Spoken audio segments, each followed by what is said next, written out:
Range IG Chirag Kordia, પૂર્વ Kutch police અધિક્ષક સાગર બાગમાર તથા ડીવાયએસપી એમપી ચૌધરીના માર્ગદર્શન હેઠળ અંજાર પીઆઈ એચ.એ. જાડેજાની ટીમે વરસામેડી સીમ વિસ્તારમાં દરોડો પાડી જુગાર રમતા 5 શખ્સોને ઝડપી પાડ્યા છે.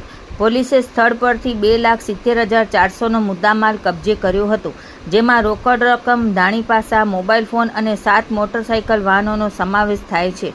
પોલીસે જુગારધારા હેઠળ ગુનો નોંધી વધુ તપાસ હાથ ધરી છે. આ કેસમાં 5 આરોપીઓ કિશોરભાઈ પોપટભાઈ માલી, હાસમશાહ કાસમશાહ શેખ, શરીફ હુસેન ઇસ્માઇલશાહ શેખ, સબીરશાહ હાસમશાહ શેખ અને ધનાભાઈ દેવસીભાઈ રબારીની ધરપકડ કરવામાં આવી છે.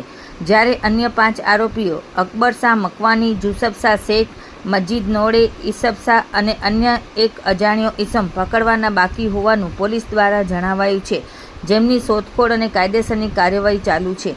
આ કામગીરી અંજાર પીઆઈ એચ.એ. જાડેજા તથા અંજાર પોલીસ સ્ટાફના માણસોએ કરેલ છે.